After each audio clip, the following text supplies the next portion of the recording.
Pernah ngebayangin gak kalau lo sampai kehilangan orang yang disayang tanpa percaya apa yang dia lihat? Iya. Kalau kehilangan orang yang disayang itu pasti rasanya sakit. Dan kadang bisa bikin trauma berkepanjangan banget kan? Iya benar. Coba deh bayangin, saat lo kehilangan orang yang disayang, dari anak, bapak, sampai ibu, dan lo lagi di proses healing trauma, ternyata malah ada kejadian mistis yang bikin lo makin susah sembuh. Jadi cerita kali ini tentang satu keluarga kecil.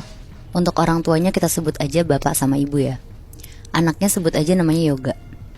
Background keluarga ini tuh keluarga yang lumayan berkecukupan.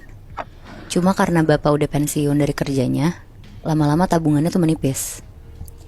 Ditambah Yoga yang udah nikah sama istrinya, namanya Ira, belum kerja dan ngandelin duit bulanan dari bapak. Ya ampun.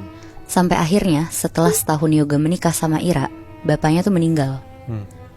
Ibu yang udah nikah puluhan tahun sama bapak tuh benar-benar terpukul karena ngerasa bapak itu satu-satunya teman hidup ibu. Ya walaupun ibu juga tinggal satu rumah sama Yoga dan Ira di rumah bapaknya, tapi tetap aja ya, namanya juga istri ditinggal suami, pasti berasa banget kan Muy, Bi? Iya. Karena ibu itu ibu rumah tangga dan Yoga belum kerja juga, akhirnya Yoga tuh jadi ngerasa lumayan susah hidupnya. Sisa tabungan bapak juga benar-benar tinggal sedikit buat makan sehari-hari. Selama masa duka, Yoga tuh selalu minta duit ke ibu. Ibu yang sering dimintain tuh lama-lama ngomong ke Yoga, "Nak, kamu mulai cari kerja, gak bisa ngandelin duit sisa tabungan bapak terus. Sudah mau habis, nak." Mendengar itu Yoga tuh cuma iya aja, tapi tetap gak nyari kerja. Sampai akhirnya beberapa bulan kemudian, ibu mulai gerah lah sama sikapnya si Yoga ini. Karena cuma sehari-hari tuh di rumah, males-malesan. Akhirnya ibu mulai nyindir-nyindir Yoga sama Ira. Kalau ibu lewat terus mereka lagi nonton TV, ibu kayak nyindir, "Kerja orang mah hari gini di rumah doang." Ira tuh kaget di situ, karena ibu tuh tipe orang yang halus, baik banget. Pokoknya selama Ira nikah sama Yoga. Tapi sekarang tuh ibu jadi berubah banget. Ya saking kesel ngeliat anaknya gak kerja-kerja kali ya. Iya bener Moy. Dan sindiran-sindiran itu tuh terjadi setiap hari Moy, Bi. Sampai Ira tuh suka nangis ke Yoga. Akhirnya Yoga sama ibu tuh jadi sering berantem karena Yoga gak terima disindir-sindir ibu terus. Dan ibu pun juga gak terima Yoga anak satu-satunya, laki-laki pula, diem doang di rumah gak kerja. Iya. Berbulan-bulan Yoga sama Ira bertahan di rumah ibu. Sampai akhirnya di titik klimaksnya, ibu tuh udah gak mau kasih uang sepeser pun buat Yoga sama Ira. Di situ Yoga tuh gak terima banget. Akhirnya Yoga sama Ira tuh milih buat pakai jalur pintas. Mereka ke dukun untuk minta kekayaan secara instan. Tapi gak berhenti di situ aja. Mereka juga minta ibu untuk gak nyebelin lagi ke mereka. Mereka minta kalau bisa ibu tuh diganggu aja sama, dalam tanda kutip, jin kiriman dari dukun itu. Oh, Kurang ajar ya. Beberapa hari kemudian setelah pulang dari dukun itu, Yoga sama Ira tuh jadi sering keluar rumah. Bukan karena kerja Moy, Bi, tapi shopping. Bener-bener setiap hari ada aja yang dibeli sama mereka berdua. Nah ngelihat itu, ibu yang ngerasa gak pernah ngasih duit ke mereka lagi tuh curiga sama mereka. Ditanyalah sama ibu, "Kamu kerja apa sekarang Yoga?" Tapi Yoga malah ketus ke ibu. Udah bukan urusan ibu, yang penting Yoga gak pernah minta duit ke ibu lagi. Ngedenger itu ibunya marah banget kan, karena ibu tuh ngerasa semenjak gak ada bapak, sikapnya Yoga tuh jadi kurang ajar sama ibu. Malamnya sekitar jam 7, ibu sholat lah, nangis-nangis. Dia tuh sedih karena Yoga berubah. Soalnya dari awal maksud ibu kan baik ya, kayak pengen anaknya kerja biar bisa ngidupin keluarganya. Tapi malah jadi kayak gini Yoganya. Selesai sholat, ibu tuh nyoba buat tidur. Dia matiin lampu kamarnya, terus tiduran. Akhirnya dia mulai merem. Pas udah ketiduran, ibu kan tidurnya posisinya terlentang. Nah terus dia tuh ngerasa kayak ada kuku orang yang jalan di lengannya dia gitu loh Muy, Bi. Jadi kayak nyakar tapi nggak yang sampai berdarah gitu. Iya benar, dan itu pelan banget.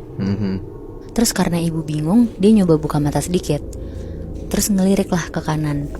Ternyata ada sosok gede banget, warnanya hitam, lagi gesek-gesekin kukunya yang panjang banget ke lengannya ibu.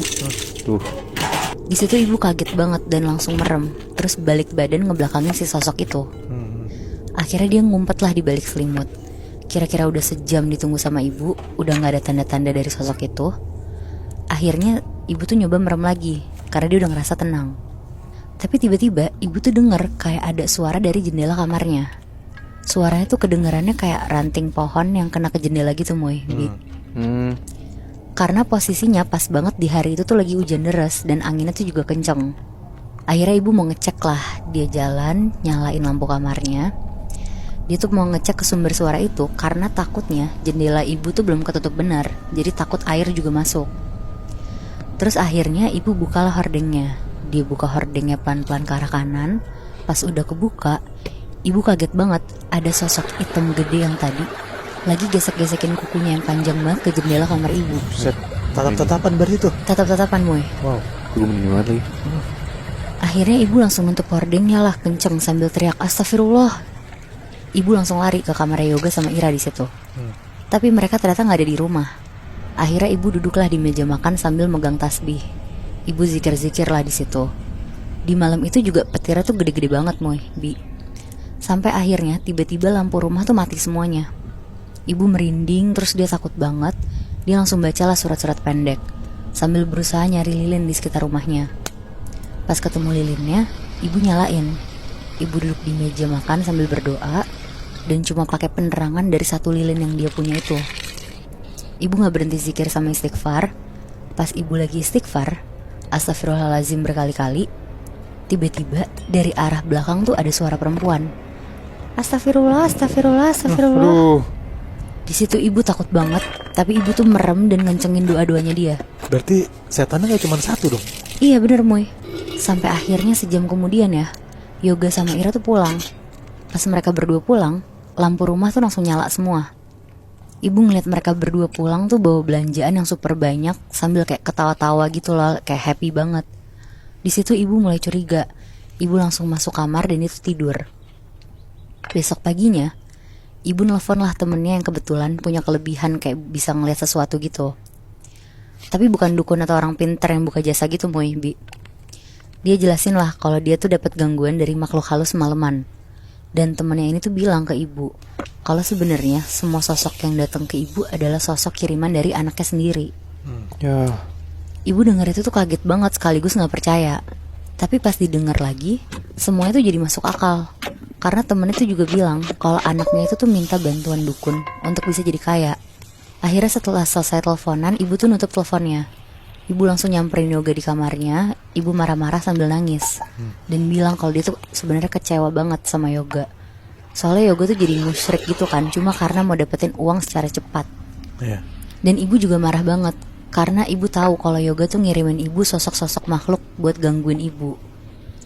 Ibu sampai bawa bapak juga pas lagi marah-marah ke Yoga.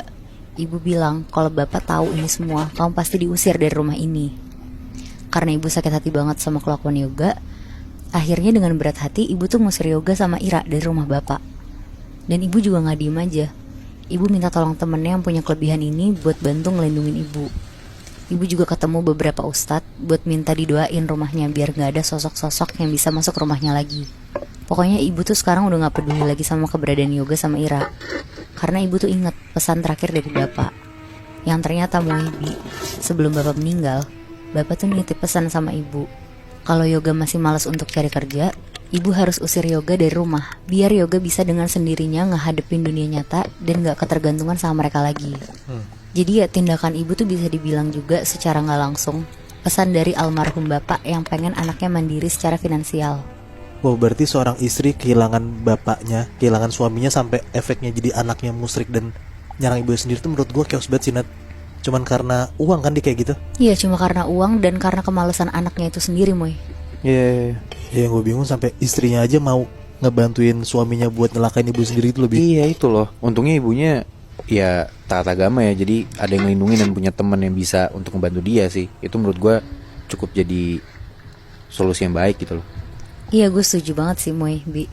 Tapi sekarang kalau lo tahu keadaan Yoga gimana tuh, Nat? Nah, gue kurang tahu juga sih, Bi. Karena yang terakhir gue tahu juga si Yoga tuh diusir dari rumah kan, dan ibu jadi tinggalnya sendiri. Mungkin dia masih dengan dukunnya itu loh, dengan mendapatkan kekayaan secara instan. Karena kan udah males juga gak sih? Ya kemungkinan besar gitu sih ya.